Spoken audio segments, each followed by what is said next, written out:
jadi fokus daripada perhatian masyarakat se-Indonesia. Peran penting tersebut tentunya bukan hanya sebatas kapasitas perusahaan, tapi betul-betul didampakkan oleh sehatnya masyarakat Indonesia atau rakyat Indonesia. Luar biasa ketika terjadi COVID, ya, itu ada peningkatan pendapatan, peningkatan peran yang sangat luar biasa. Dari tahun 2021 itu ada peningkatan omset yang cukup luar biasa dan pendapatan yang sangat luar biasa. Sangat perlu nyebut angka, tidak ada angka tapi nggak perlu demi waktu juga. Kemudian juga dari subholding juga ada peningkatan yang sangat biasa. Tetapi ironisnya, setelah selesai COVID, Bio Farma Group ataupun holding mengalami kerugian yang cukup signifikan. Kayak terjun bebas gitu ya. Nah, dari apa yang dipaparkan tadi, ternyata banyak masalah-masalah yang itu adalah karena olah personal, olah SDM, olah manusia. Yang mungkin itu menjadi satu pemicu sehingga mengalami kerugian. Dan tentunya ada beberapa hal yang itu karena error manusianya sehingga mengalami kerugian, mungkin produknya lebih, ya, kemudian kerugian macam-macam lah. Nah, tentunya dalam hal menyikapi ke depan itu menjadi sebuah pelajaran, di mana COVID itu bagi swasta yang di farmasi itu meraih sebuah keuntungan yang besar, tetapi justru ini perusahaan negara yang di backup oleh negara, oleh pemerintah, tak malah rugi. Nah, mohon nanti Pak Dirut bisa didetailkan. Ya, di sini tadi di paparan sudah ada ya, ada pemaparan karena rugi-rugi dari sini kan. Tapi tolong fokusnya kerugian itu kenapa?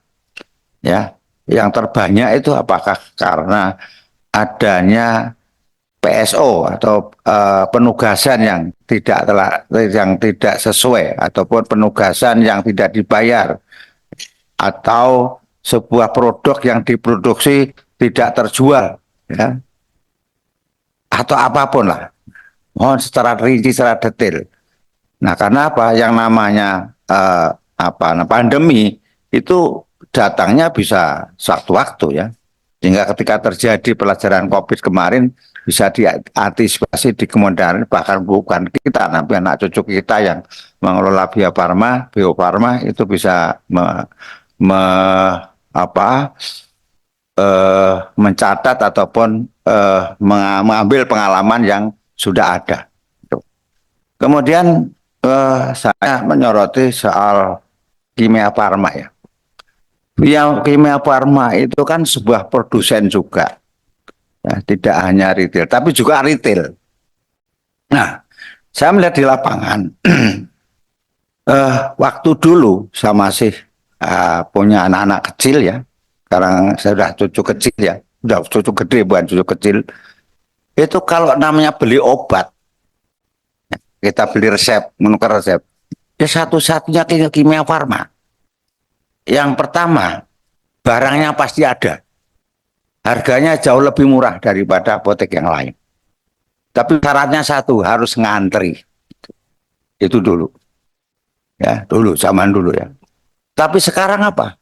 Sekarang yang terjadi, Kimia Farma di outlet-outlet, di retail-retail, itu di setiap sudut ada. Di setiap sudut ada. Satu kota mungkin berapa kota kecil aja ada. Nah, bisnis retail ini apakah tidak membebani Kimia Farma yang menjadi produsen? Karena apa? Retail yang outlet yang merupakan retail itu, satu, tempatnya tidak mungkin itu punya sendiri, sewa. Benar Pak nggih? Sewa. Kemudian barang dagangannya tidak lengkap. Ya, kita beli satu produk obat. Mintanya satu box, adanya hanya satu strip. itu pun dimintakan dari outlet yang lain. Itu yang terjadi real. Ya. Nah, SDM-nya, membayar karyawannya, itu juga tidak mungkin bayarnya tidak back cost tiap bulan, nanti menjadi sebuah beban yang tetap. Nah, pertanyaan saya, apakah ini tidak membebani secara mayoritas, secara totalitas Kimia Farma di dalam retail ini? Bukankah retail itu memberikan keuntungan? Tetapi mungkin juga alasannya bagaimana penyebaran daripada outlet agar masyarakat terlayani. Nah, tapi sekarang swasta mati semua dengan adanya apa namanya apotek swasta itu mati semua karena ada Kimia Farma. Tapi akan balik apa tidak menutup kemungkinan bahwa Kimia Farma juga ikut mati karena banyak beban outlet yang dibiayai oleh Kimia Farma. Mungkin itu aja. Terima kasih. Assalamualaikum warahmatullahi wabarakatuh. Waalaikumsalam.